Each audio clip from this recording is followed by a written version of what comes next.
Namasté, bonjour, j'espère que vous allez bien et que vous avez passé une belle journée. Je m'appelle Ubadjo, je suis conseiller thérapeute en Ayurveda et j'accompagne de manière holistique les gens, les personnes dans leur santé et dans leur bien-être. Aujourd'hui, je suis très heureux de vous retrouver pour parler avec vous de la prochaine pleine lune.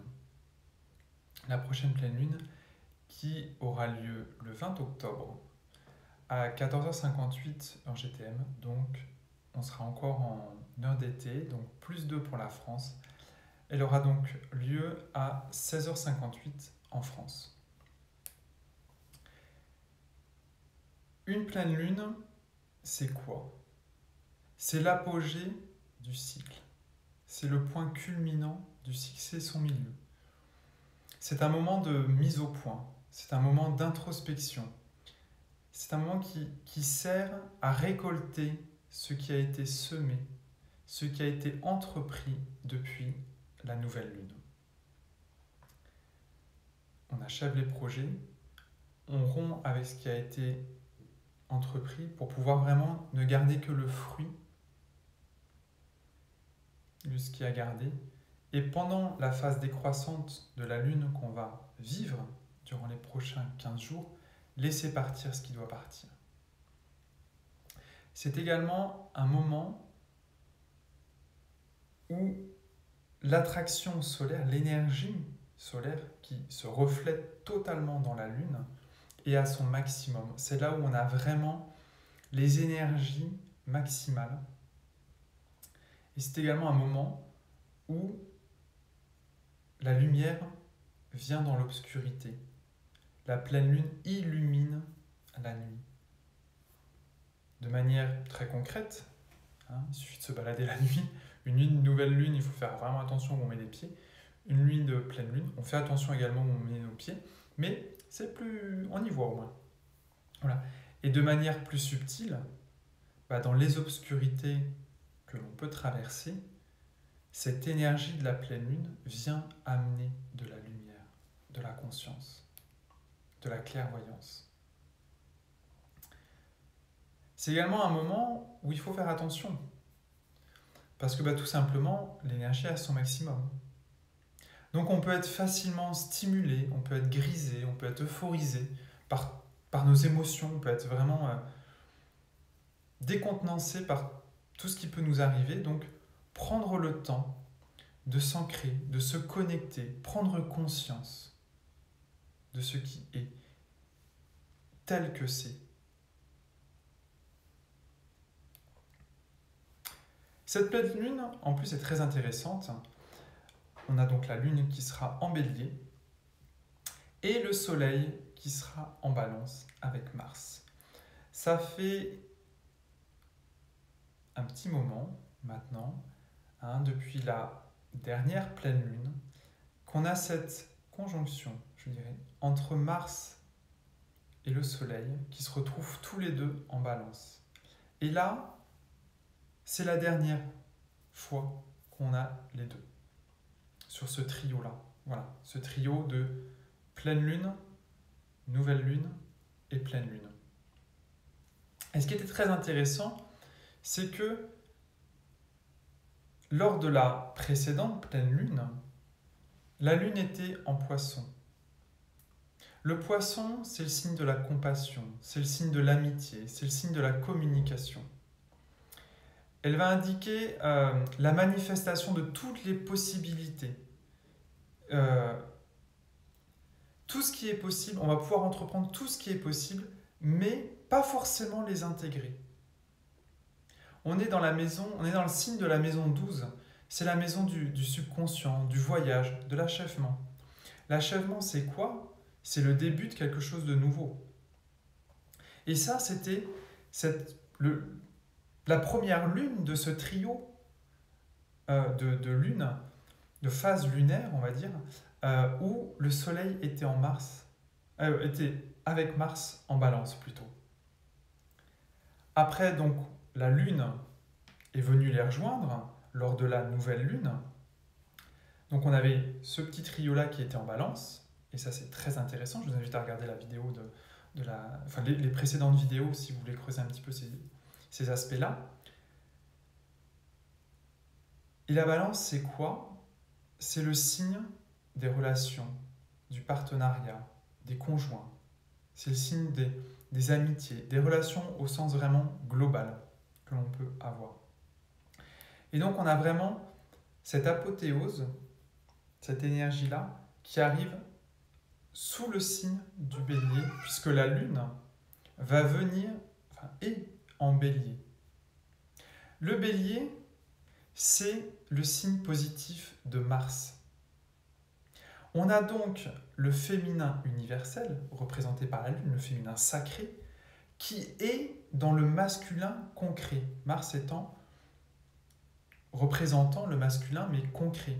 Le soleil représente le masculin universel, le masculin sacré, universel. Mars représente le masculin concret, sacré, notre masculin incarné, que nous avons tous, y compris les femmes, du masculin en nous. Et ça, c'est quand même très, très intéressant. C'est également, le bélier, le premier signe du zodiaque. C'est-à-dire que c'est la locomotive qui tire, quoi, qui entraîne, qui fonce. Il y a ce côté-là avec les béliers. Un bélier, quand il charge, il fonce. Ça nous procure de la force, de l'indépendance, de l'expression libre des orientations qu'on va choisir dans notre vie, qu'on a choisies dans notre vie pendant la nouvelle lune, avec nos intentions qu'on a posées à la nouvelle lune. Là, le signe du bélier vient dire « Ok, maintenant, on y va, on fonce, quoi ». Ça permet, grâce à ce dynamisme que le bélier nous apporte, qui nous amène cette créativité, voire même un petit peu cette agressivité au sens noble du terme, cette compétitivité, cette capacité de grande initiative que nous procure le bélier, et bien ça va nous permettre de développer des nouvelles idées. D'achever, de récolter ces nouvelles idées qu'on a semées lorsque les signes étaient, lors de la nouvelle lune, des intentions qu'on a posées. Il y a ce petit côté également du bélier aventureux, talentueux. Voilà. Donc c'est vraiment le moment où il faut, voilà, ok, maintenant on y est, quoi. Voilà. On passe au concret, vraiment. On passe au concret. Et attention également, le bélier, c'est un signe qui nous amène beaucoup d'émotions, beaucoup d'intensité dans les émotions et nos passions. Donc attention au moment d'une pleine lune en bélier de ne pas se laisser totalement embarquer dans nos émotions, dans nos ressentis. Hein. Il ne faut pas être à fleur de peau non plus, c'est pas bon. D'où la nécessité de se réancrer, de se replonger, de relire les intentions qu'on avait posées, où on en est, et peut-être de différer la prise de décision de certains projets qui viendraient à ce moment-là. Et c'est également la maison, le signe de la maison 1, le signe de l'ego, de notre ego, du sentiment de soi. Et cette maison 1, la planète qui la représente, c'est le Soleil, qui est en opposition par rapport à la Lune, par rapport à ça. Donc on a vraiment le masculin sacré universel qui est en balance, qui est la balance est le signe positif de Vénus. Donc on a vraiment ce masculin universel sacré qui est dans le féminin concret. Il y a vraiment cette harmonie entre les deux qui s'opposent. Hein. La lune, enfin pendant une pleine lune, hein, le soleil est opposé à la lune. Et on a la lune féminin sacré universel qui est dans le signe positif de Mars, donc le masculin concret, et le masculin sacré universel qui est dans le féminin concret. Donc il y a vraiment cette harmonie qui est là dans les énergies qui nous sont proposées, qui nous accompagnent pendant ces jours-ci. La balance est également la capacité de maîtrise une balance, elle pèse le pour, elle pèse le contre, et on peut à ce moment-là foncer avec le signe du bélier, avec la lumière de la pleine lune dans nos obscurités. On voit le pour et le contre, je tranche, je fonce, je peux avancer, ça y est, je suis dans le concret, le travail a été fait. Maintenant, je récolte les fruits de tout ce qui a été entrepris, tout ce qui a été vécu depuis. Et la balance, c'est également, à côté de ça, ça permet le changement. Ça permet... Alors, c'est la planète des réformateurs, des prophètes, à tous les niveaux, ça permet le changement. Donc là, on est vraiment sur une énergie du plus grossier au plus subtil. Dans ce grand sens de l'harmonie, la balance, c'est le sens de l'harmonie, de la justice, de l'équilibre. La balance voit le paradis sur terre. Donc il y a vraiment cette harmonie qui vient en nous, avec notre féminin et notre masculin sacré. C'est vraiment tout notre être qui se retrouve en harmonie, mais également de manière plus universelle et plus globale. La lune et le soleil, qui sont des signes qui vont se retrouver en harmonie. Donc il y a vraiment cette capacité à se reconnecter pleinement à soi et aux autres, dans nos relations. Voilà, dans la relation qu'on peut avoir à nous, avec nous-mêmes, et la relation qu'on peut avoir avec les autres. Et là, d'un côté, donc, on avait la lune qui était en bélier, donc quelque chose, un bélier, le signe du courage, le signe de la force. Et on a Mars qui est juste à côté du soleil, qui reste encore en balance avec le soleil. Et Mars, c'est quoi? C'est la planète du courage, c'est la planète de la force, c'est la planète de l'énergie. C'est ça. Mars, c'est celle qui nous donne la force d'exécuter nos projets, de concrétiser nos projets. Mais c'est également le grand significateur des frères, des alliances, des associations, de la relation qu'on peut avoir avec soi et avec les autres. C'est le côté Mars, c'est le masculin concret, qui est avec le masculin universel, le masculin sacré. C'est du concret Mars, hein. Kuja, c'est celui qui est né de la Terre. Donc on est vraiment dans quelque chose de très concret.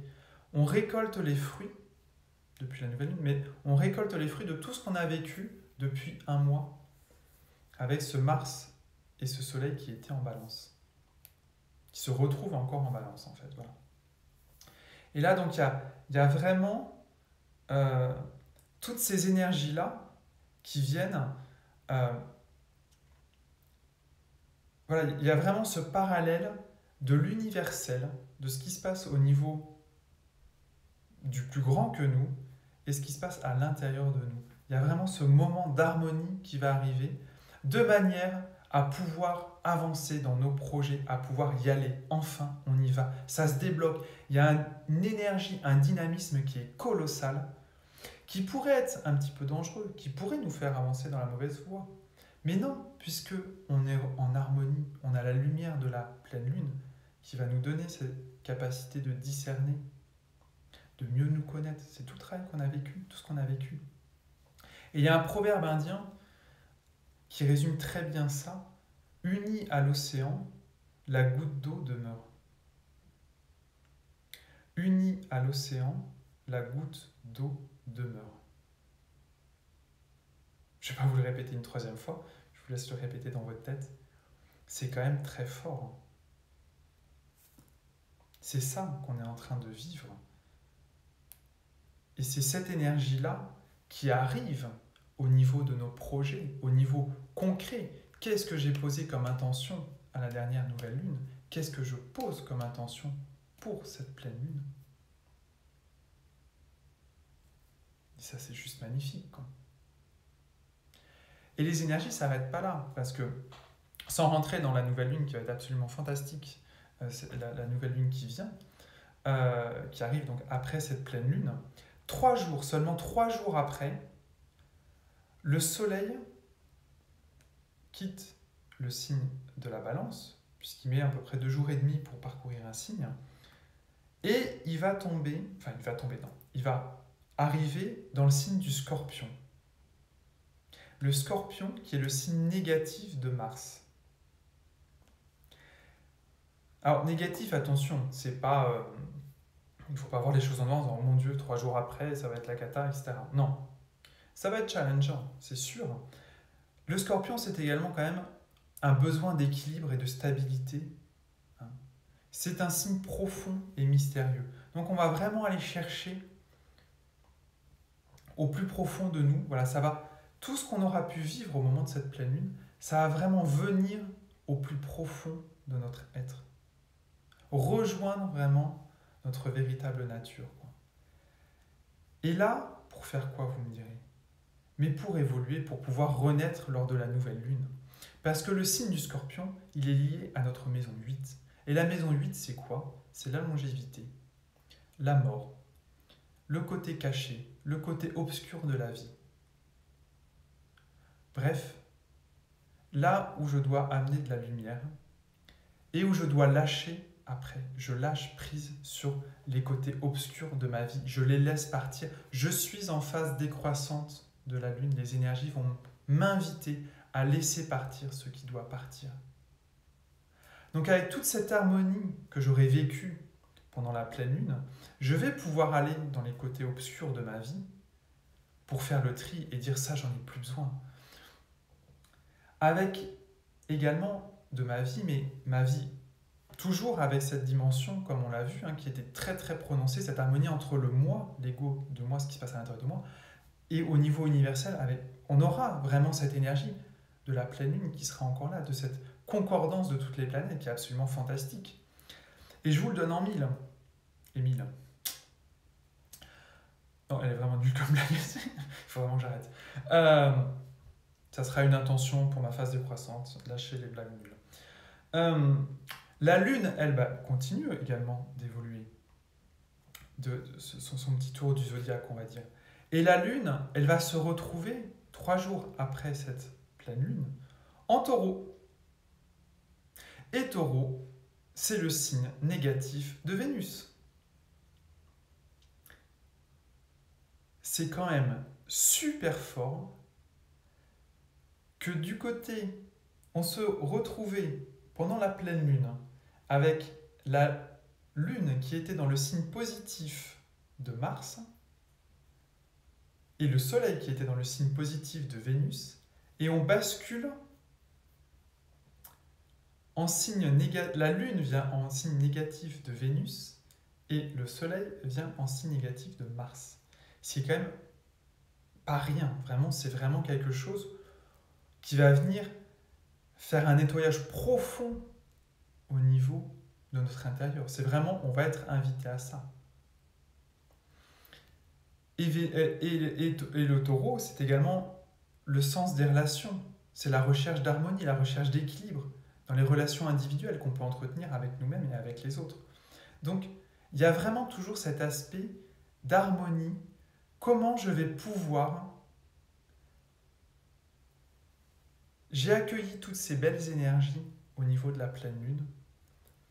Elles viennent vraiment illuminer tout mon être. Elles viennent illuminer mon obscurité et l'obscurité que je peux vivre par rapport aux autres. Et là, 3 jours après, on peut dire que les énergies de la pleine lune sont passées et on entre vraiment dans la phase décroissante avec ce qu'il faut lâcher. Vlatipa, ça me fait rire cette expression, j'avais envie de rire. Vlatipa, que la lune et le soleil, qu'on va retrouver ensemble au niveau de la nouvelle lune, vont nous faire travailler les petits côtés négatifs de notre masculin et de notre féminin concret, incarné. Donc, notre être. Mais c'est magnifique. Mais c'est magnifique ce qu'on va vivre. Bon, je ne vous dis pas que ça va être une partie de plaisir, forcément, mais ça va être splendide. Et à partir du moment où vous savez que ça va être splendide, ça ne peut que être agréable à vivre.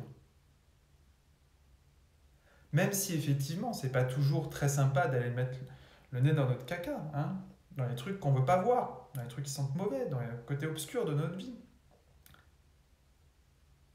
Mais comme on sait, ça va être l'opportunité qu'on va avoir d'aller nettoyer tout ça pour pouvoir renaître au moment de la nouvelle lune, débarrasser de tout ça. Franchement, je m'arrête là parce que je ne pourrais pas aller plus haut. C'est vraiment magnifique, vraiment.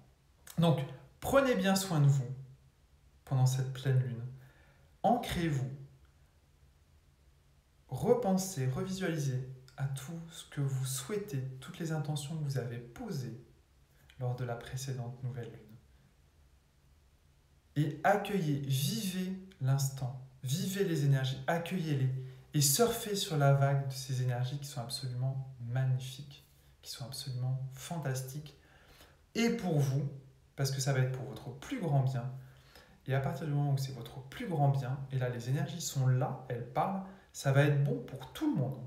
Et toutes vos relations, ça va être que du bonheur, quoi. Donc, je vous souhaite vraiment une très très belle pleine lune. Vivez-la au mieux. Et voilà. J'espère que cette vidéo vous accompagnera, vous aidera.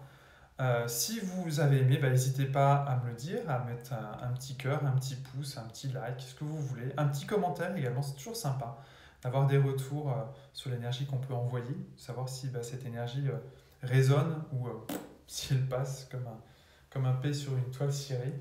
Je crois que c'était ma grand-mère qui disait ça. Voilà, n'hésitez pas également à la partager si ça résonne en vous. Si vous avez des questions, vous pouvez me les poser également en commentaire. Je vous souhaite une très belle journée, une très belle fin de journée. Prenez bien soin de vous. Namasté.